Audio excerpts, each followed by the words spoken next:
Our paper is quite befitting what is explained and expressed here by Senator Charles Grassley of Iowa. I thought you might enjoy listening to this. Each child is different. And if we offer a cookie cutter assembly line education, it will hurt all students. Whether we're talking about students with gifts and talents or those with learning disabilities, students with unique learning needs must have teachers trained to address their way of learning. It may seem like common sense to say that students benefit when their education is tailored to their individual needs. Any parent can tell you that. You can't expect all students to learn at the same speed and depth in every subject. Unfortunately, those like outgoing New York Mayor de Blasio want to scrap programs for gifted students, citing the fact that white and Asian students were overperforming compared to students from other ethnic categories. De Blasio tried to end the city's program. His focus on maintaining equality of outcomes by preventing any students from excelling is a misguided policy. It would have the perverse effect of reducing opportunity for every student, for the very students who need it most, including historically disadvantaged minority groups.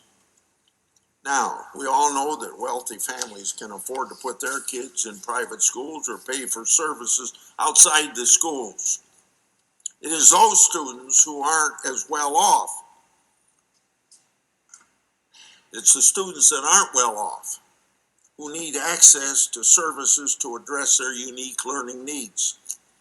Families from less advantaged backgrounds are not helped by limiting opportunities for all students in public schools. They're the ones who have the most to lose when public schools cancel needed services. Thankfully, the incoming New York mayor recognizes the importance of gifted and talented program and has pledged to keep it. I introduced the Talent Act to address these unique needs of gifted and talented students and ensure that they don't slip through the cracks. Thankfully, much of this bill was included in Every Child Achieves in the year 2015. But I'm also a strong supporter of the Javits Gifted and Talented Education.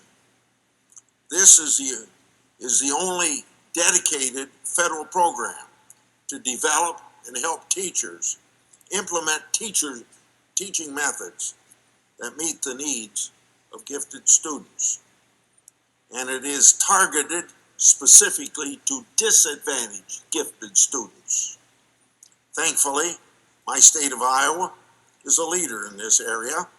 Iowa law requires gifted education services for kids who need to be challenged. This applies to all students, whether or not they can afford private schools. Iowa has recognized that we should aim to challenge kids with gifts and talents and give them the resources that they need to excel.